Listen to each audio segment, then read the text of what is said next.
Sir எல்லாமே அப்படிதான் sir. C எல்லாமே அப்படி. லேண்ட் இருக்குல்ல, முதல்ல எவ்வளோ பெருசாக இருந்தது, லெமூரியா கான்டினென்ட்ன்றது பெருசு, அது காணாம். இப்போ அது மூலமாக உள்ளே வந்துடுச்சு. இப்போ வந்து மகாபலிபுரத்தில் கூட கொஞ்சம் கொஞ்சம் தண்ணி அரிச்சிக்கிட்டு இருக்குன்னு சொல்கிறாங்க. ஏன் அவ்வளோ தூரம்? இப்போ தனுஷ்கோடி இருந்தது, இப்போ அது மாதிரி ஒரு இடமே இருக்குன்னு இல்லைன்னு தெரியும் போச்சு. அதனால் ஒவ்வொன்றுமே ஃபேடை விட்டு ஒவ்வொன்றும் இன்கமிங் இருக்கும். ஆனால் இந்த நாட்டுப்புற கலைஞர்களுக்கு ஒரு விஷயம் உங்களுக்கு சொல்கிறேன், யாரும் பெருசாக என்கரேஜ் பண்ணலைன்னா கூட இன்றைக்கும் இந்த சுற்று வட்டார கிராமத்துலலாம் அவங்க இல்லைன்னா விழா நடக்காது.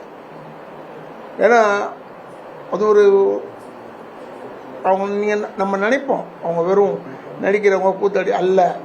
எப்படி ஜல்லிக்கட்டு கலையோ அதை போல் இந்த நாட்டுப்புற கலைஞர்கள் வந்து ஒரு பெரிய தெய்வ சக்தி உள்ளவங்க. அதுக்காக சொல்கிறேன். என்னங்க தெய்வ சக்தினா எல்லாமே சாமிங்களாம் கேட்டுறாதீங்க, அப்படி அல்ல. நிச்சயமாக அவங்க வந்து அந்த ஃபங்க்ஷன்லாம் பண்ணாங்கன்னா அங்கங்கே மழை பெய்யும் கொள்ளணும். அவங்களுக்கு ஒரு நினைப்பாக இருந்தாலும் அது கரெக்டாக வரும். மழை செழிப்பாக இருக்கும் நாடு. அதனால் இந்த நாடக கலைஞர்களை வந்து யாருமே சாதாரணமாக ட்ரீட் பண்ணாமல், இப்போ நான் சினிமாலேருந்து வந்திருக்கேன்னு சினிமாக்காரன் ஒன்று அந்த கிரேவ் இருக்குல்ல, அந்த கிரேவ் வந்து அவங்களுக்கு இருக்கணும். நான்லாம் உண்மையில் இப்போ விரும்பித்தான் வந்தேன். ஏன்னா இவங்க நாடக கலைன்னு சொன்ன உடனே நான் விரும்பி தான் வந்தேன். ஏன்னா எனக்கு நான் வந்து ஒரு நாடகக்காரனுடைய மகன் தானே. அதனால் ஐ லைக் த பிளேஸ்.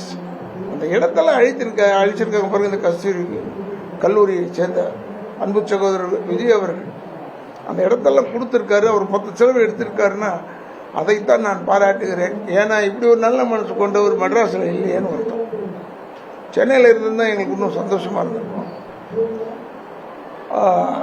ரொம்ப ஒரு பிரமாதமான இந்த இதை வந்து நீங்கள் வந்து பத்திரிகைக்காரர்களா நீங்கள் இதை கொஞ்சம் பெருசு பண்ணணும். ஒரு நாடக கலைஞர்களை பெருசு பண்ணுங்க போதும்.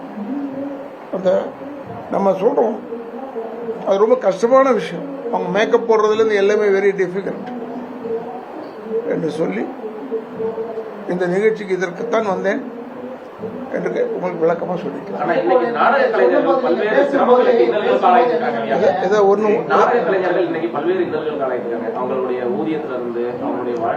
நான் என்ன சொல்றேன், தப்பா எடுத்துக்கிறீங்க. எல்லாருமே அவங்கவுங்களுக்கு கஷ்டம் இருந்துகிட்டே இருக்குன்னு. அதில் நாடகக்காரங்க வந்து ரொம்ப சிரமப்படுறாங்கன்ட்டு தெரியும். இருந்தாலும் அதையும் மீறி இப்போ 3000 ரூபா கொடுக்குறாங்க கவர்மெண்ட்டில். இப்போ வந்து 5000 ரூபா ஆக்கணும்னு சொல்லி சொன்னார் மேடையில். அதெல்லாம் நிச்சயமாக அந்த 5000 ரூபாய் இருந்தால் உங்களுக்கு போதுமா நடத்துவீர்களான்னா, அது நடத்த முடியலன்னா கூட கொஞ்சம் அதிகமாக கொடுத்தா அவங்களுக்கு ஒரு சந்தோஷம் இருக்கும். அதனால் உங்கள் வாயிலாக நான் தெரிவித்துக் கொள்வது 3000 ரூபான்றது 5000 ரூபாய் கொடுத்தா ரொம்ப சிறப்பாக இருக்கும். ஏன்னா அவங்க ரொம்ப நம்பர்ஸ் வந்து கொஞ்சம் குறைவு. அவங்க அதைத்தான் சொல்லுவேன். அதுதான் சொல்லுவேன். இப்போ நீங்கள் பேசும்போது சொன்னீங்க, வில்லனா நடிக்கும் போது பெண்ணை கடத்திட்டு போய் ஒரு ரூமில் இது பண்ணுறோம். ஆனால் வந்து கதாநாயகன் அதே வேலையை தான் பண்ணார். இப்படித்தான் தமிழ் சினிமா இத்தனை வருஷமாக போயிட்டு மாற்று வழி ஏதாவது மாற்று வழினா மாற்றிக்குவோம். வில்லன் வந்து ஹீரோ ஆகிட்டும், ஹீரோ வந்து வில்லன் ஆகும். அப்படிதான் மாற்ற முடியும். சினிமா எப்படின்னா மாற்றுறது? இன்னைக்கு தமிழக அரசு கலைஞர்களுக்கான பல்வேறு இதெல்லாம் பண்ணிட்டு எந்த அளவுக்கு இருக்குன்னு நல்லா இருக்குங்க. எனக்கு அங்கே சென்னையில் நான் வந்து டப்பிங் யூனியன் பிரசிடெண்ட்டாக இருக்கேன். இது என்னுடைய 40th இயர், 40வது வருஷம். இது நான் பார்த்ததில் this government is doing very well. எல்லா கவர்மெண்ட்டும் பொதுவாக செய்வாங்க, இந்த government is doing very well. ஏன்னா நாடக பேஸ் உள்ளவங்க, இந்த கலையில் இருக்கிற இந்த அமைச்சரவையில் இருக்கிறவங்க, அதனால் நிச்சயமாக நல்லது பண்ணுவாங்க.